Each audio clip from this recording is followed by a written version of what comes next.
किसी ने बड़े कमाल की बात कही है कि जिंदगी में चाहे जितना भी धन धन कर लो, मरने के बाद तो शोक पत्रिका में निधन ही लिखा जाता है।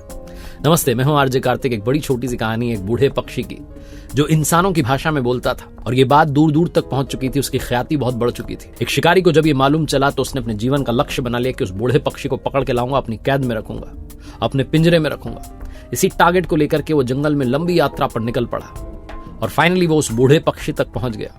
पक्षी क्योंकि उम्र में काफी बड़ा हो चला था, बहुत बूढ़ा हो चला था, इसलिए ज्यादा उड़ नहीं पाता था। बहुत आसानी से शिकारी ने उसे पकड़ लिया। वो बूढ़ा पक्षी उसकी गिरफ्त में था और तब उस बूढ़े पक्षी ने हम इंसानों की भाषा में उस शिकारी से कहा कि मुझे आजाद कर दो, मैं अब आपके किसी काम का नहीं हूं।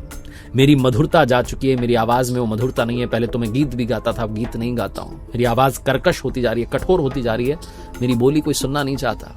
मुझे ले जाकर के क्या करोगे? शिकारी कहने लगा, नहीं, मैंने तो अपने जीवन का टारगेट ही बनाया था, लक्ष्य यही था। तुम्हें पकड़ लिया, अब लेकर तो जाऊंगा, पिंजरे में रखूंगा। बूढ़े पक्षी ने फिर से कहा, अच्छा चलो एक ऑफर देता हूं, एक बात बताता हूं। अगर तुम मुझे आजाद कर दोगे तो मेरे पास 3 सूत्र हैं जीवन के, 3 फॉर्मूलाज हैं जो तुम्हारे बड़े काम आएंगे। तुम उनको लेकर के जाओगे तो जीवन सुधार लोगे। शिकारी हंसने लगा कि तुम और मुझे ज्ञान की बात बताओगे? किस बात की गारंटी कि मैंने तुम्हें छोड़ दिया तो तुम सच में बताओगे? हो सकता है तुम उड़ जाओ। उस बूढ़े पक्षी ने कहा कि एक बात तो मैं तुम्हें अभी बता दूंगा जब तुमने मुझे पकड़ रखा है, दूसरी बात तब बताऊंगा जब मैं पेड़ की डाली पर बैठ जाऊंगा, और तीसरी बात उड़ते हुए बता दूंगा जब मैं आकाश में उड़ने लगूंगा। इस बात पर भरोसा रखो। पहली बात सुन लो, अगर अच्छी लगे तो मुझे आजाद करना, दूसरी और तीसरी बात सुनने के लिए। शिकारी ने कहा, ठीक है बताओ।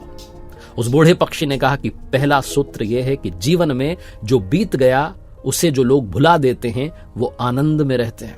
जिनके पास भूलने की शक्ति होती है वो आनंद में रहते हैं, क्योंकि वो बीती हुई बातों को भुला देते हैं। जो याद रखते हैं वो हमेशा शोक में रहते हैं, उदास रहते हैं, दुखी रहते हैं। शिकारी को बात अच्छी लगी। उसने कहा, सही बात है, मूल्यवान बात है। उसने उस बूढ़े पक्षी को आजाद कर दिया। पक्षी उड़ा और जाकर के पेड़ की डाली पर बैठ गया। वादे के मुताबिक उसने दूसरा सूत्र बताया। उसने कहा कि सुनो, ध्यान से सुनो।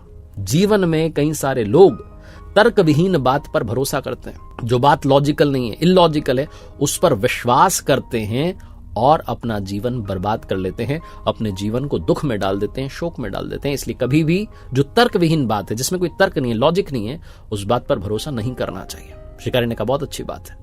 तभी वो बूढ़ा पक्षी उड़ गया और उड़ते उड़ते कहने लगा कि तुम कैसे इंसान हो, तुम्हारा बहुत बड़ा घाटा हो गया। मेरे पेट में 2 बहुमूल्य हीरे थे। अगर तुम मुझे ले जाते, मेरे अंदर से वो हीरे निकालते, तो तुम दुनिया के अमीर इंसान बन जाते। जैसे ही उस बूढ़े पक्षी ने कहा, शिकारी माथा पकड़ करके वहीं जमीन पर बैठ गया। उसकी आंखों में आंसू आने लग गए और सोचने लगा कि क्या कर दिया। जो मेरे हाथ में था उसे मैंने जाने दिया।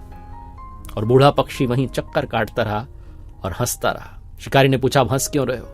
बूढ़े पक्षी ने कहा कि कितनी जल्दी भूल गए, अभी तुम्हें 2 सूत्र बताए थे। पहला सूत्र क्या बताया था कि जो बीती हुई बात को भुला देता है वो आनंद में रहता है। अभी भी तुम उसी में अटके हो कि तुमने मुझे जाने दिया। दूसरी बात क्या बताई थी कि जो तर्क विहीन बात पर भरोसा कर लेता है वो मूर्ख होता है, वो फालतू में जीवन को उदासी में डालता है। तुम एक ऐसी बात पर भरोसा कर रहे हो कि मेरे छोटे से पेट में 2 हीरे होंगे, तुमसे बड़ा मूर्ख कौन होगा? शिकारी ने कहा, तीसरी बात तो बता दो। वो बूढ़ा पक्षी कहने लगा कि जब तुम्हें 2 बातें ही समझ में नहीं आई तो तीसरी जान करके क्या करोगे? लेकिन फिर भी बता देता हूं कि ये दुनिया में जो हमें शरीर मिला है ये नश्वर है।